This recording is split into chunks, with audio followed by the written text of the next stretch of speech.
Ya, kembali lagi di channel kita ya, membahas tentang isu-isu hukum yang faktual. Asik. Ya kan? Kayaknya tuh bagus tuh formulanya. Nah, Soalnya gue belum punya, Betul. belum punya ini, belum Prolog. punya punya jargon atau apa ya? apa istilahnya kalau di Opening. opening ya. Cadas. Iya. Kan kita Ada yang- kita harus ini Bang, apa?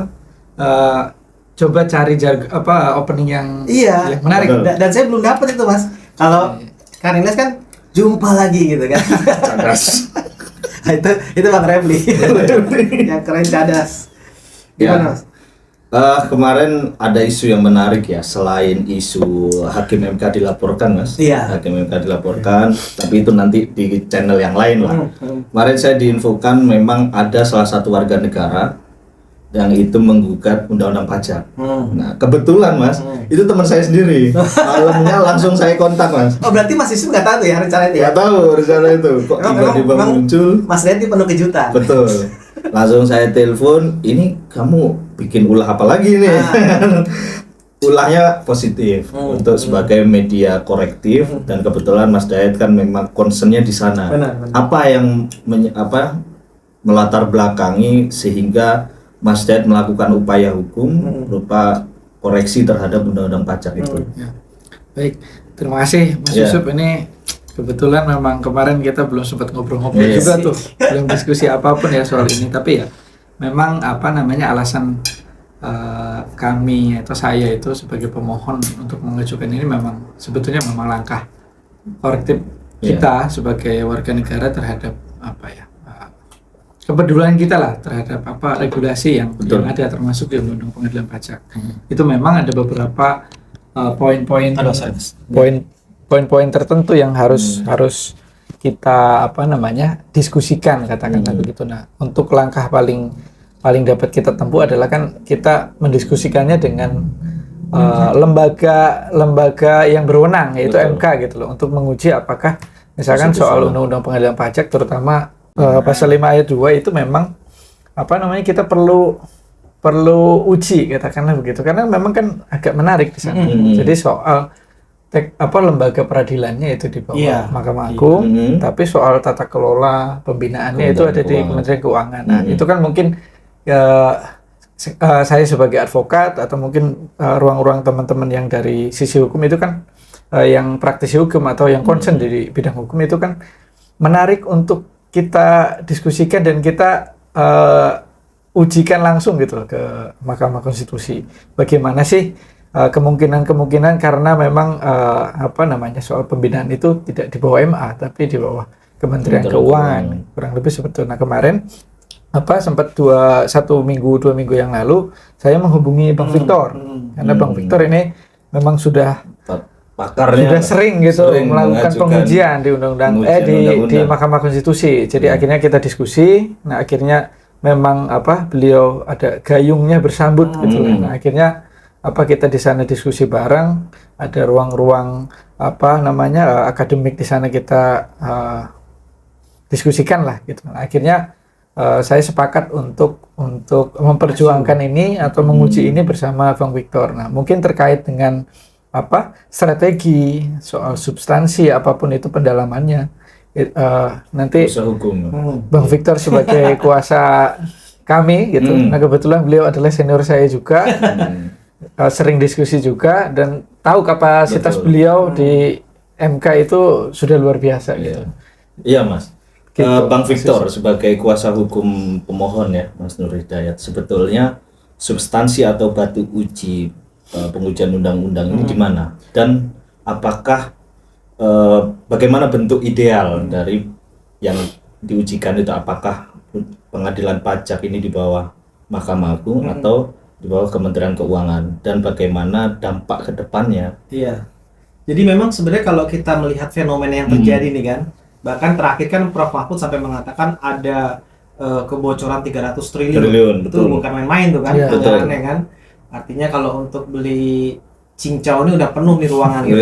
Kan udah tumpah-tumpah udah gitu. berenang gitu. Udah diabetes ya, Bang. Tapi kan masalahnya kan ini artinya kan sebenarnya kan fenomena kemarin terjadinya adanya penganiayaan terhadap salah satu anak dari pengurus Banser ya, yang dilakukan oleh anak dari pejabat di Kementerian Keuangan atau Dirjen Pajak.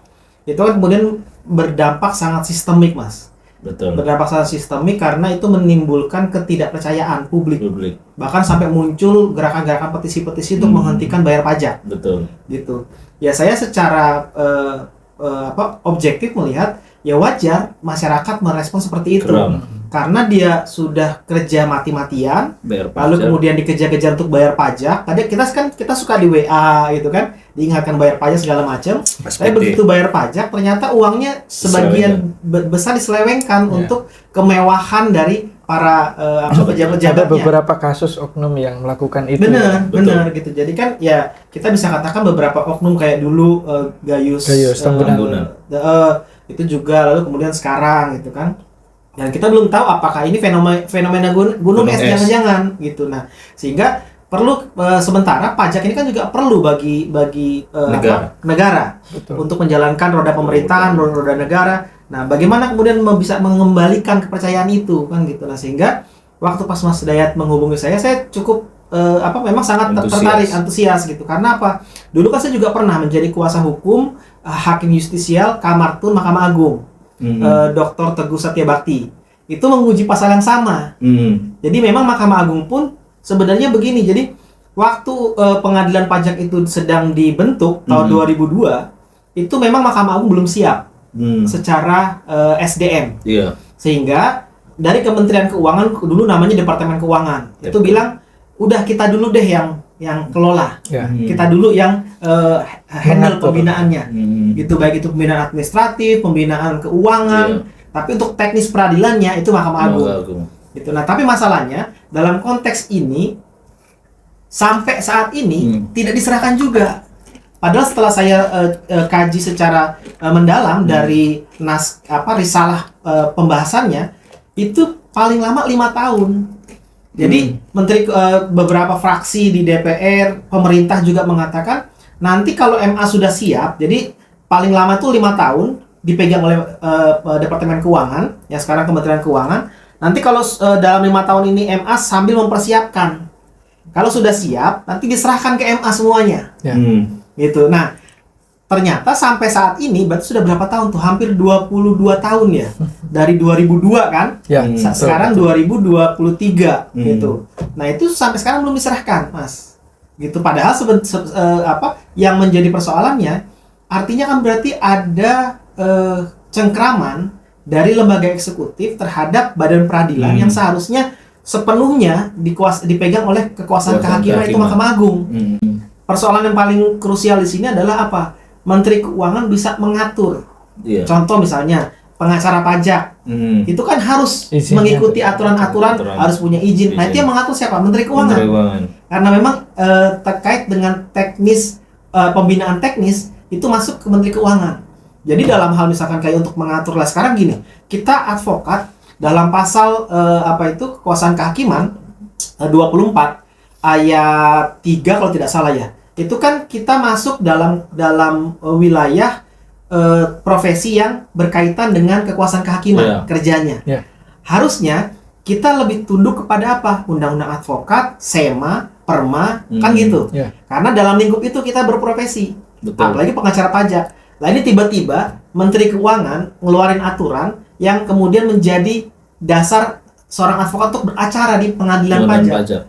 Nah, ini bagi saya bentuk dari intervensi terhadap kekuasaan kemerdekaan yang merdeka, gitu. Nah, harapan saya sih sebenarnya kalau dalam konteks ini sebenarnya tidak ada alasan lagi MK untuk tidak memberikan legal standing, karena pengacara pajak merupakan entitas yang berkaitan langsung dengan masalah ini.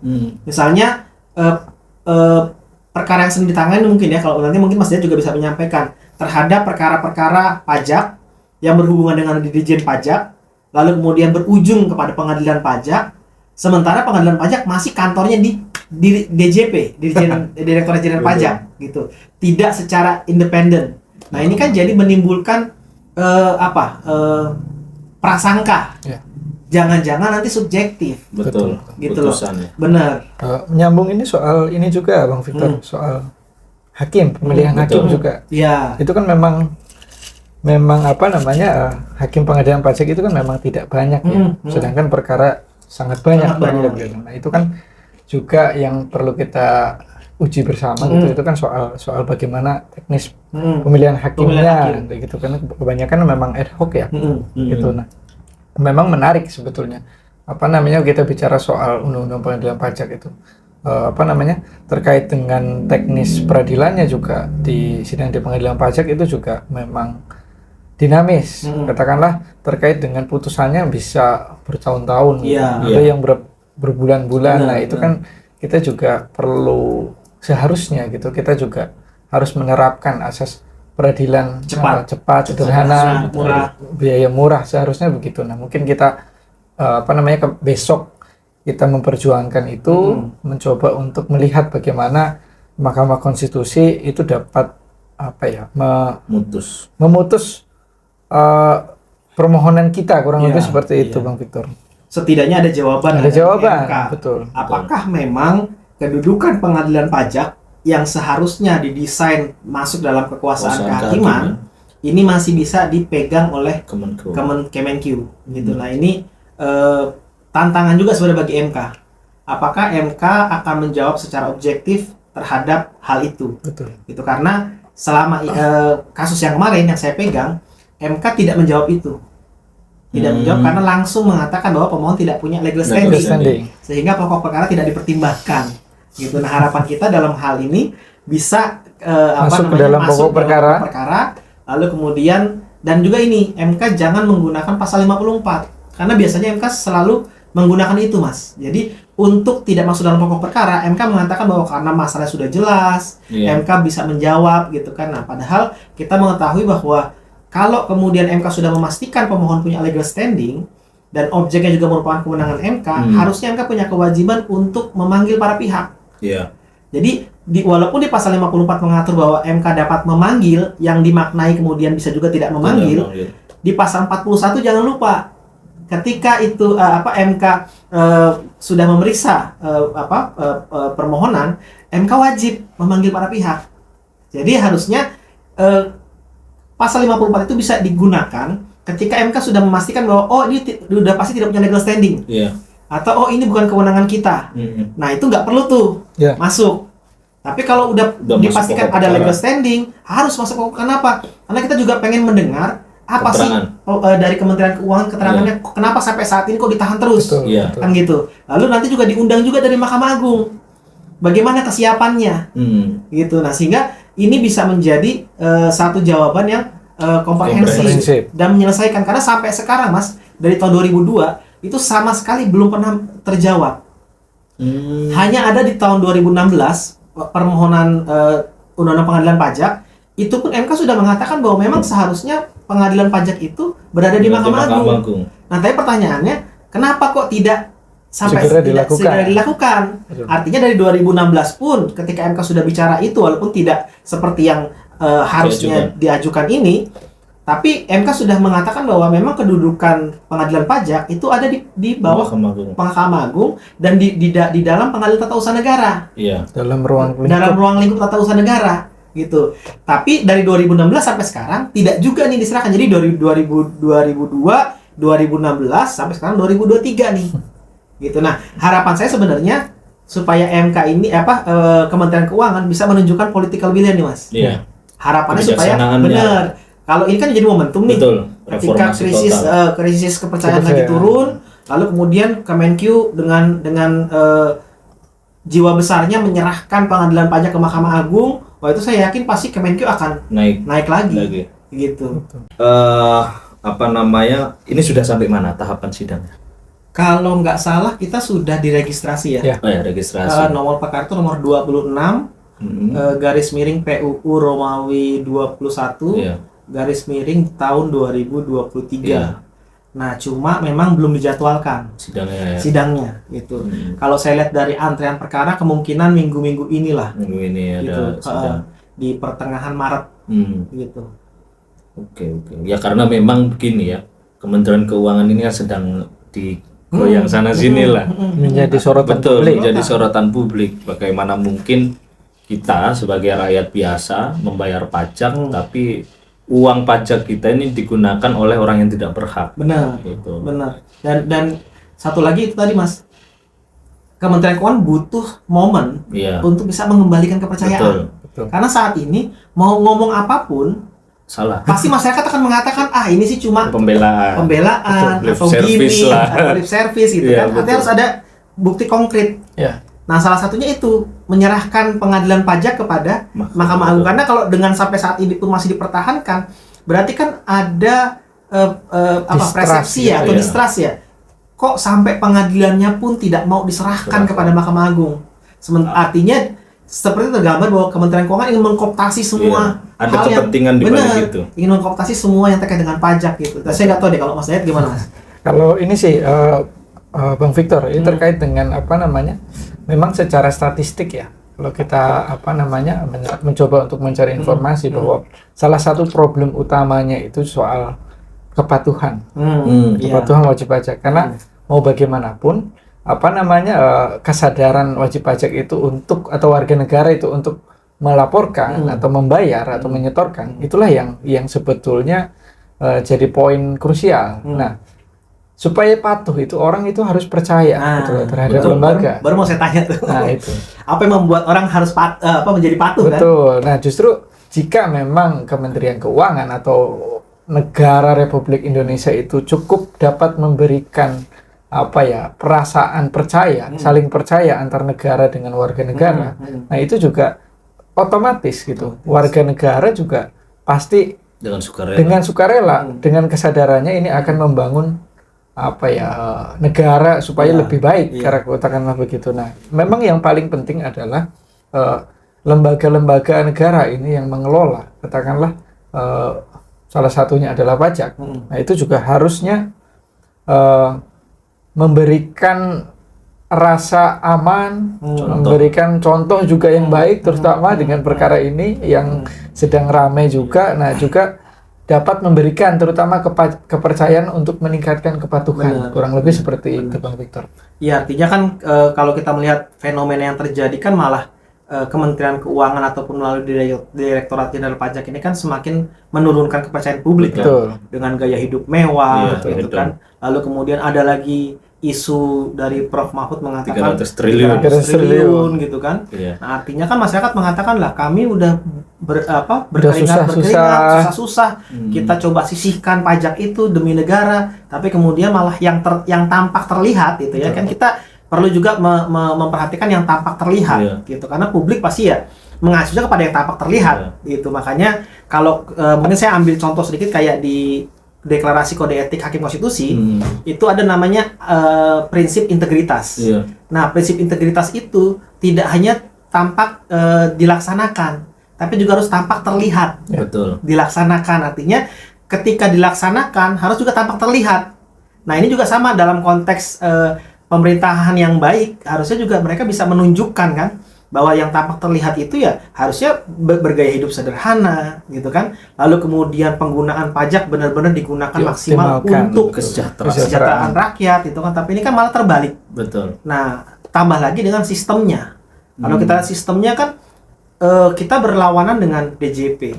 Lalu kemudian kalau tidak terjadi kesepakatan masuknya ke pengadilan pajak ya, Mas ya? Betul. Pengadilan pajak yang punya mereka juga. Upaya hukum lah gitu. Harus ditempuh. Nah, artinya kan orang ketika melihat bahwa kita menghadapi DJP sementara pengadilan pajak masih di bawah kekuasaan Kementerian Keuangan, ya terutama kan, soal ini ya tata kelola organisasi pembinaan. Benar, tata kelola organisasi, bahkan sampai untuk ke proses pemilihan hakim pajak tadi itu kan diusulkan oleh Menteri Keuangan gitu kan, walaupun berdasarkan persetujuan Mahkamah Agung gitu. Tapi kan itu tetap saja usulannya ya terbatas kepada lingkup-lingkup mereka sendiri kan gitu. Betul. Kecuali kalau misalkan dilakukan seleksi secara terbuka, transparan. Kalau ini kan nggak dalam prakteknya. Menteri Keuangan mengusulkan kepada Presiden berdasarkan persetujuan dari Mahkamah Agung gitu. Nah, kalau Mahkamah Agung berarti kan hanya menyiapkan menu menyetujui menu yang sudah disajikan gitu. Dan kebanyakan kalau nggak salah hakim-hakimnya kebanyakan mantan-mantan dirjen pajak. Betul. Paling tidak yang sudah punya pengalaman lebih dari 10 tahun. Iya. 10 tahun. Artinya berarti kan koneksivitasnya itu yang menjadi persoalan kan? Betul. Persoalan koneksinya ini loh gitu. Nah, ini kan kemudian oke lah kalau kita melihat memang seringkali Kementerian Keuangan saat memberikan bukti bahwa loh, walaupun begitu kami sering kalah kok. Kan bukan itu ukurannya. Betul, Tapi kan kepercayaan publiknya ini. Bagaimana mungkin publik percaya membawa perkaranya ke pengadilan pajak ketika yang mengadili adalah mantan Dirjen Pajak. Orangnya yang lawan, orang lawan kita iya, ya kan. Walaupun mereka selalu menunjukkan data-data mereka sering kalah, Dirjen Pajak sering kalah gitu. Tapi kan kita nggak tahu. Itu. Ya itu ukuran bukan itu juga kita nggak tau. Kasus-kasus yang jangan-jangan yang besar-besar menang semua. Kan kita nggak tahu itu kan. Nah itu nanti itu bisa dibuktikan di MK. Persidangan. Gitu Mas. Jadi terkait dengan kesiapannya Mas, untuk menghadapi persidangan MK ini seperti apa? Kesiapan kita sudah siap. Sudah siap semua bukti-bukti. Bahkan nanti akan ada juga pihak-pihak yang akan masuk. Iya. Gitu. Tapi kita belum bisa menyebutkan saat ini. Yang pasti pihak-pihak itu cukup berkompeten lah untuk menguatkan permohonan. Karena selama ini kan ya bisa dikatakan mungkin Mas Dayat lah yang paling berani nih untuk maju pertama nih, gitu kan? Karena Mas Dayat ini kan sebagai pengacara yang concern di bidang pajak, kan gitu. Nah sehingga dengan ini saya yakin pasti akan menimbulkan gejolak yang cukup. Iya, arus lah. Sehingga nanti dan memang sudah ada beberapa yang mengkomunikasikan ingin masuk juga sebagai pemohon. Gitu. Nah, dengan itu otomatis akan memperkuat legal standing. Karena yang paling penting adalah legal standing dulu nih. Gitu. Karena seringkali di MK ini menjadi persoalan paling besar adalah penentuan legal standing. Gitu. Masih terkesan tidak konsisten. Ya jadi bahasa kasar saya ya suka-sukanya majelis aja. Gitu. Kalau suka masuk legal standing. Kalau tidak ya kita legal standing. Gitu, mungkin ini Mas Yusuf terkait dengan memang ada beberapa juga Victor, kemarin ada teman-teman dari konsultan pajak atau pengacara pajak itu yang menghubungi saya. Intinya beliau itu memberikan support lah. Intinya Mas itu tetap diperjuangkan apapun hasilnya, paling tidak kita dari teman-teman konsultan pajak, ada pengacara pajak juga, entah yang backgroundnya hukum atau ekonomi atau apapun itulah ya. Nah kemarin sempat komunikasi sama saya, kalau bisa tetap dilanjutkan, diperjuangkan apapun hasilnya sampai selesai apapun itu. Nah memang teman-teman dari pengacara pajak atau teman-teman yang concern lah atau pemerhati pajak juga ada beberapa yang memberikan dukungan moral gitu terkait dengan bahkan upaya kalau mereka mau menjadi pihak terkait nggak apa-apa tuh Mas, bisa atau mungkin nanti kita bisa katakanlah menyusun strategi tambahan kurang lebih seperti itu. Yang penting tidak dijelaskan di dalam channel ini. Betul. Nah, ada memang itu bagian dari strategi ya. Memang ternyata keresahan ini tidak hanya dari kami juga, dari saya juga. Ternyata ada beberapa memang teman-teman konsultan atau pemerhati yang concern di bidang perpajakan juga punya keresahan yang mungkin sama atau mirip kurang lebih seperti itu. Makanya kemarin teman-teman banyak ngasih support ke kita. Dan sebenarnya Mahkamah Agung itu sudah saya kan sering ya kalau ada FGD sama teman-teman Mahkamah Agung, saya coba nanya bagaimana kesiapannya kalau seandainya ini pengadilan diserahkan kepada Mahkamah Agung. Mereka siap gitu, mereka siap. Bahkan bisa saja nanti kemudian ada penguatan SDM-nya, gitu. Karena sekarang kan kalau mau dibikin penguatan SDM kan mau ditaruh di mana? Kan nggak bisa, gitu. Karena apa? Karena ya mekanisme untuk memilih memilih hakim pajak aja masih diatur oleh Kementerian Keuangan, kan gitu.